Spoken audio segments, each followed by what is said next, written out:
اللہ اکبر اللہ اکبر۔ معزز ناظرین، آپ سب کا استقبال ہے اپنے یوٹیوب چینل بیان دنیا میں۔ دنیا کیسے بنی اس ویڈیو پر آپ سب نے بہت توجہ دی، تعاون پیش کیا، اس کے لیے رب کے شکریہ کے بعد آپ سب کا بھی دل سے شکریہ۔ آج کی اس اہم ویڈیو میں ہم بہت ہی خاص سوال پر بات کریں گے اور اس کا جواب قرآن و حدیث سے جاننے کی پوری کوشش کریں گے۔ ہم سب جانتے ہیں کہ انسان اشرف المخلوقات ہے، یہ ایک ایسی مخلوق ہے جس کو فرشتوں پر فوقیت دی، اللہ نے ان سے سجدہ کرایا، اپنا خلیفہ قرار دیا۔ لیکن اکثر لوگ یہ سوال کرتے ہیں کہ دنیا میں سب سے پہلے کون آیا، انسان یا جنات؟ ان دونوں کے درمیان کتنے سال کا فاصلہ ہے اور ان کے بیچ بنیادی فرق کیا ہے؟ ان سب سوالوں کا جواب جانیں گے اس ویڈیو میں، اس لیے ویڈیو پورا دیکھیے۔ دنیا میں پہلے کون آیا، انسان یا جنات؟ یہ صرف ایک علمی سوال نہیں بلکہ ایمانی فہم کا راستہ ہے، کیونکہ اسی کہانی میں چھپا ہے ہمارا سب سے بڑا دشمن ابلیس۔ اس سوال کا جواب قرآن میں واضح طور پر موجود ہے۔ سورہ حجر آیت 27 میں اللہ تعالیٰ فرماتے ہیں، اور جنات کو ہم نے انسان سے پہلے آگ کی لپٹ سے پیدا کیا تھا۔ یہ آیت بتاتی ہیں کہ جنات اس دنیا میں انسانوں سے پہلے پیدا کیے گئے تھے۔ اب سوال پیدا ہوتا ہے کہ جنات کو کب اور کیوں پیدا کیا گیا؟ امام ابن کثیر سورہ بقرہ کی آیت 30 کی تفسیر میں ابن عباس، ابن مسعود اور دیگر صحابہ کے حوالے سے نقل کرتے ہیں کہ اللہ تعالیٰ نے حضرت ادم سے 2000 سال پہلے جنات کو زمین پر بسایا۔ اسی بات کا ذکر انہوں نے اپنی مشہور تاریخی کتاب البدایہ والنہایہ جلد اول صفحہ 50 پر بھی کیا ہے۔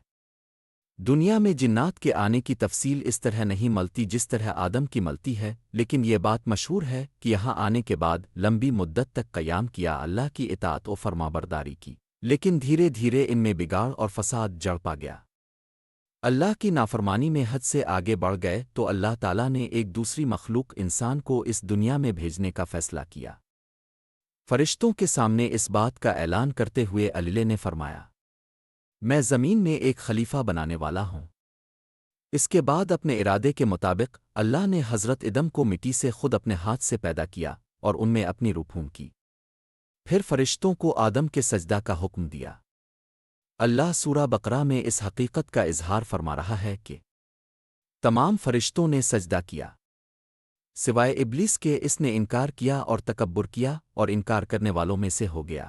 یہ ابلیس کون تھا جس نے خدائی فرمان کا انکار کیا؟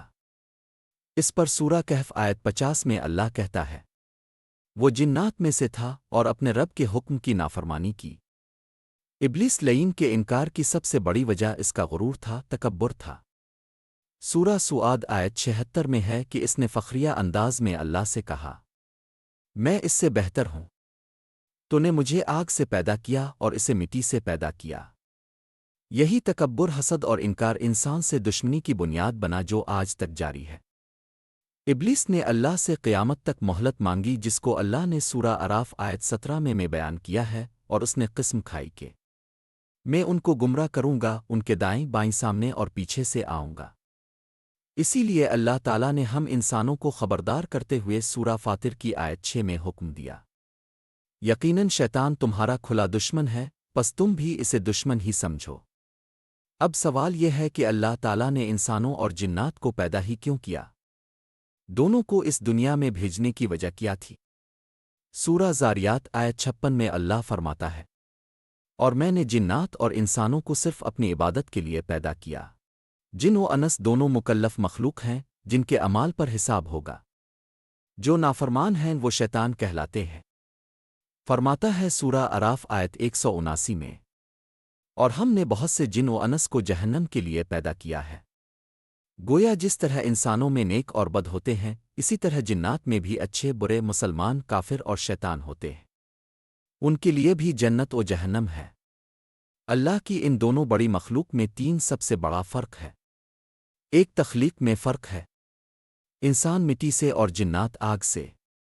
دوسرا بڑا امتیاز، جنات اس دنیا میں پہلے آئے اور اس کے بہت زمانے بعد انسان آیا۔ اور تیسرا بڑا فرق یہ ہے کہ جنات انسان کو دیکھ سکتا ہے، البتہ انسان کی نگاہ میں وہ صلاحیت نہیں کہ وہ جنات کو دیکھ سکے۔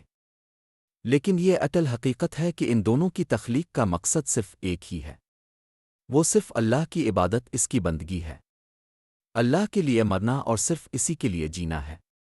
یہ حقیقت ہماری آنکھیں کھولنے کے لیے کافی ہے کہ شیطان، جو جنات میں سے تھا، وہ ہمارا کھلا دشمن ہے، مگر دشمن ہمیں دکھائی نہیں دیتا۔ اس کا سب سے بڑا مقصد یہی ہے کہ ہم اللہ کی راہ سے ہٹ جائیں، اس کی نافرمانی شروع کر دیں۔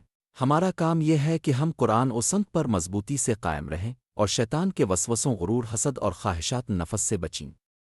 اللہ ہمیں شیطان کے وسوسوں اور آپسی حسد و غرور سے محفوظ رکھے، آمین۔ ویڈیو پسند آئے تو شیئر کریں تاکہ اور لوگ بھی شیطان کو پہچانیں اور راہ حق کی طرف آئیں۔ الله أكبر الله